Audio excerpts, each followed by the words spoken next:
میں حضرت واصف علی واصف رحمۃ اللہ علیہ کی کتاب پڑھ رہا تھا تو میری آنکھوں کے سامنے سے نا کچھ میں نے پڑھا.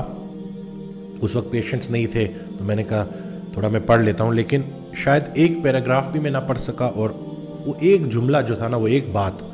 جس کا مفہوم میں آپ سے شیئر کرنا چاہوں گا کہ انسان مجبور پیدا ہوتا ہے اور مجبور مرتا ہے, اور جو درمیان کا عرصہ ہے اس کو آزادی سمجھتا ہے. اور اگر دیکھا جائے تو اسی آزادی میں ہی تو پابندی کرنی ہے اللہ کی. حضرت ارشاد فرماتے ہیں کہ کوشش کرو, اللہ سے دعا ہی کرنی چاہیے کہ جیسے معصوم پیدا کیا ہے ویسے ہی معصوم اللہ کی طرف چلے جاؤ. یعنی کہ ایک بچہ جب پیدا ہوتا ہے اور بالکل گناہوں سے پاک بڑا ہوتا ہے, پھر جیسے جیسے اس کو شعور ملتا ہے, زندگی کے میلوں میں سے گزرتا ہوا اور بہت ساری چیزیں باؤنڈری اس سے کراس ہوتی ہے, پھر اس کو جیسے ہی اللہ کا راستہ ملتا ہے وہ نیک کام کرتا ہے, کوشش کرتا ہے اللہ کی مدد سے, اللہ کی توفیق سے گناہوں سے بچتا ہے. پھر بڑھاپا آتا ہے اور پھر بڑھاپے میں بیماری جو ہے ویسے ہی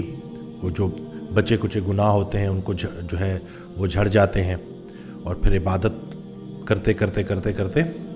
وہ 60-70 سال میں اللہ کی طرف واپس لوٹ جاتا ہے. تو یہ جو میں نے جملہ پڑھا کہ مجبور پیدا ہوتا ہے اور مجبور مرتا ہے,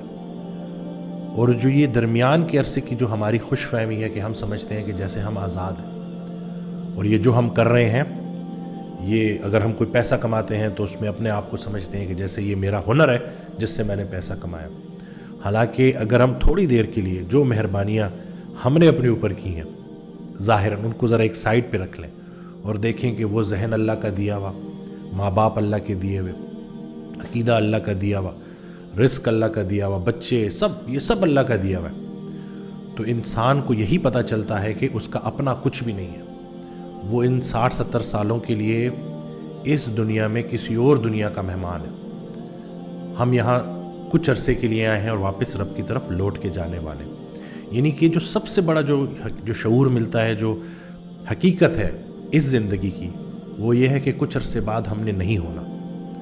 یعنی کہ ہمارا ہونا بھی نہ ہونا ہے. تو اس وقت جو آپ ہیں, موجود ہیں, جو اس وقت مجھے سن رہے ہیں, آپ اپنی زندگی میں جس بھی مشکلات سے گزر رہے ہیں ان پہ صبر کرتے رہیں, اور جیسے جیسے آپ صبر کرتے رہیں گے کوشش کریں کہ وہ جتنا بوجھ ہے اس کو یہیں برداشت کر لیں, قبر تک وہ بوجھ نہ لے کے جائیں. تو جیسے ہی آپ اس سوچ کے ساتھ زندگی گزارنا شروع کریں گے اور اللہ کی رضا کے لیے صبر کریں گے اور اللہ کو خوش کرنے کے لیے صبر کریں گے, وہ خوشی کی چٹھی بھیجتا ہے آپ قبول کریں گے اللہ کو یاد رکھتے ہوئے, وہ غم کی چٹھی بھیجتا ہے آپ یاد رکھیں گے اللہ کو بالکل دل سے قبول کریں گے, اور 60-70 سالوں میں واپس اللہ کی طرف لوٹ جائیں گے. تو وہ جو انسان ایک مجبور پیدا ہوا تھا اور مجبور مرا,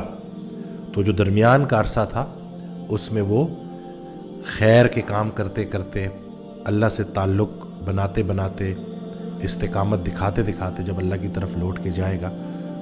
تو انشاءاللہ ہم یہ کہہ سکتے ہیں کہ یا اللہ, یہ دعا کر سکتے ہیں کہ یا اللہ جیسے تو نے معصوم پیدا کیا ویسے ہی معصوم اپنے پاس بلا لے اور ہم سے راضی رہ, اور ہماری زندگیوں میں آسانی پیدا کر, ایسی آسانی پیدا کر کہ ہماری زندگی بھی آسان ہو جائے اور موت بھی آسان ہو جائے. خیال بدل جائے تو منظر بدل جاتا ہے.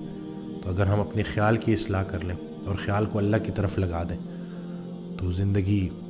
بہترین طریقے سے گزر سکتی ہے, اور ہمارا دین بھی ہمیں صبر کا جو ہے درس دیتا ہے, اور اس کے ساتھ ساتھ شکر کا درس دیتا ہے. تو ایک دفعہ پھر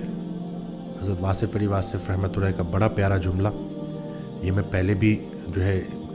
یہ میں بولتا رہا ہوں, اور یہ ریپیٹ کرنا اس لیے ضروری ہے کیونکہ میں نے دیکھا ہے کہ بہت سارے لوگ جو ہے وہ ناشکری کرتے ہیں اور وہ ان کو اندازہ ہی نہیں ہوتا کہ اللہ نے کتنا بڑا کرم کیا ہوا ہے. حضرت کا وہ جملہ ہے کہ سر اٹھا کے اللہ سے کچھ مانگنے سے پہلے سر جھکا کے وہ ساری نعمتیں گن لینا جو اللہ نے آپ کو پہلے ہی دی ہوئی. تو جس مقام کو آپ صبر کر رہے ہو, جس مقام پہ, حقیقت میں وہ شکر کا مقام ہے. نہیں آتی کوئی پریشانی اس وقت تک جب تک وہ بڑی پریشانی کو ٹالنے نہ آئی ہو۔ ایک بڑی پیاری حدیث میرے سامنے سے گزری، اسی کے اوپر آج بات کریں گے کہ رسول اللہ صلی اللہ علیہ وآلہ وسلم کی خدمت میں ایک شخص حاضر ہوا اور اس نے اسلام قبول کیا۔ تو جب بھی لوگ اسلام قبول کرتے تھے تو رسول اللہ صلی اللہ علیہ وآلہ وسلم اس شخص کو جو اسلام قبول کرتا تھا کسی سینئر صحابی کے سپرد کر کے اس سے اس کی ٹریننگ کرواتے تھے تاکہ وہ دین پہ چل سکے اور دین کو سمجھ سکے۔ تو اس شخص کو رسول اللہ صلی اللہ علیہ وسلم نے حوالہ کیا حضرت علی کرم اللہ وجہہ کو، اور ان کو کہا کہ ان کو پراپر دین کا علم دے اور ان کو سکھائیں۔ کچھ عرصے کے بعد ایسا ہوا کہ وہ شخص رسول اللہ صلی اللہ علیہ وسلم کو نظر نہ آیا دوبارہ۔ تو انہوں نے حضرت علی کرم اللہ وجہہ سے پوچھا کہ وہ شخص کدھر ہے؟ تو انہوں نے جواب دیا کہ میں نے بھی اس کو کافی عرصے سے نہیں دیکھا، کافی دنوں سے۔ تو رسول اللہ صلی اللہ علیہ وسلم نے باقی صحابہ کو کہا کہ آپ کو جب بھی وہ شخص ملے تو اس سے کہنا کہ رسول اللہ صلی اللہ علیہ وسلم کی خدمت میں حاضر ہو، رسول اللہ صلی اللہ علیہ وسلم آپ کو بلا رہے ہیں۔ تو وہ شخص جب اس تک بات پہنچی، صحابہ ملے، تو وہ رسول اللہ صلی اللہ علیہ وسلم کی خدمت میں حاضر ہوا، اور رسول اللہ صلی اللہ علیہ وسلم نے اس سے پوچھا کہ آپ کہاں چلے گئے تھے؟ تو اس نے کہا کہ میں دین سمجھ گیا، آپ نے مجھے جس وجہ سے حضرت علی کرم اللہ وجہہ کے حوالے کیا تھا تو مجھے دین سمجھ آ گیا اور میں چلا گیا۔ تو رسول اللہ صلی اللہ علیہ وسلم نے اس سے پوچھا کہ تمہیں کیسے دین سمجھ آ گیا؟ تو اس نے جواب دیا کہ جب حضرت علی کرم اللہ وجہہ نے یہ آیت پڑھی تو جس آیت کا ترجمہ ہے، مفہوم یہ ہے کہ جس انسان نے بھی ذرا برابر نیکی کی تو وہ قیامت کے دن اس کو پالے گا، یا جس انسان نے ذرا برابر بھی جو ہے بدی کی تو وہ اس کو بھی پالے گا۔ تو جیسے ہی انہوں نے یہ آیت میرے سامنے پڑھی تو مجھے پورا دین سمجھ آ گیا، اور تب سے میں وہ جو میرے اندر ضمیر کی آواز ہے کہ جب بھی میں کوئی خیر کا کام کرتا ہوں تو اس کو دیکھتا ہوں، اسی طرح سے اگر کوئی غلط کام ہے تو اس کے بارے میں بھی میں سوچتا ہوں۔ یعنی کہ اس کا مفہوم یہ ہوا کہ چھوٹی سے چھوٹی جو بات ہے نا اس کو بھی چھوٹا نہیں سمجھتا، چھوٹی سے چھوٹی نیکی کو بھی چھوٹا نہیں سمجھتا، اور چھوٹی سے چھوٹی برائی کو بھی چھوٹا نہیں سمجھتا، اور اپنی وہ فطرت کی آواز پہ، اپنی اس ضمیر کی آواز پہ میں چلتا ہوں۔ تو رسول اللہ صلی اللہ علیہ وسلم نے جو ہے وہ جواب دیا ان کو کہ یہ شخص دین کو سمجھ گیا۔ یعنی کہ اس میں بات جو سمجھنے والی ہے کہ ہو سکتا ہے کہ کوئی ایک آیت آپ کے دل میں ایسی اتر جائے کہ آپ کو اللہ کا پورا دین سمجھ آ جائے۔ حضرت واصف علی واصف رحمۃ اللہ کا یہ بڑا پیارا فکرہ ہے کہ چھوٹے سے چھوٹے گناہ کو بھی چھوٹا نہ سمجھو اور چھوٹے سے چھوٹی نیکی کو بھی چھوٹا نہ سمجھو، یعنی کہ یہ اپرچونٹیز تمہیں ملتی رہے۔ ہم ایسے دور میں پیدا ہوئے ہیں جہاں گناہ نہ کرنا بھی نیکی ہے، ہر طرف جو ہے آپ کے پاس آپشنز موجود ہیں، ڈسٹریکشنز موجود ہیں، لیکن اس کے باوجود طاقت رکھتے ہوئے کہ آپ ایک گناہ کر سکتے تھے اور آپ نے وہ گناہ نہیں کیا تو یہ بھی بڑی نیکی ہے۔ یعنی کہ بس اپنا محاسبہ بندہ کرتا رہے، اپنا جو ہے وہ جائزہ لیتا رہے تو پورا کا پورا دین آپ کو سمجھ آ جائے گا۔ دین کی ابتدا بے ضرر ہونے سے ہوتی ہے اور انتہا فائدہ بخش ہونے سے ہوتی ہے۔ تو اللہ تعالی ہمیں عمل کی توفیق دے۔ یہ حدیث جو ہے میری نظروں سے گزری تو میں نے سوچا کہ آپ تک شیئر کروں، اور آپ دیکھیں کہ کس طرح سے آج اتنا انفارمیشن کا دور ہے، اتنے لوگ جو ہے ویڈیوز کے ذریعے جو ہے وہ دین کا کام کر رہے ہیں، لوگوں تک پیغام لے کے آ رہے ہیں۔ تو کوئی ایک ایسا لمحہ، مبارک لمحہ کہ جس میں کوئی ایک بات آپ کے دل میں اتر گئی اور اس نے آپ کے اندر تبدیلی لے آئی اور آپ کو صحیح راستے پہ چلانا شروع کر دیا، تو اسی سے ہی آپ کا دین کی ابتدا بھی ہو جائے گی، اور اللہ نے چاہا تو دین مکمل بھی ہو جائے گا آپ کے لیے۔ ویسے تو دین اسلام مکمل دین ہے، اس میں ہماری تمام سوالوں کے جواب ہیں۔ یاد رہے کہ ہم نے اپنے سوالوں کے جواب ایمان کی روشنی میں لینے ہیں، اور اسلام سے بہتر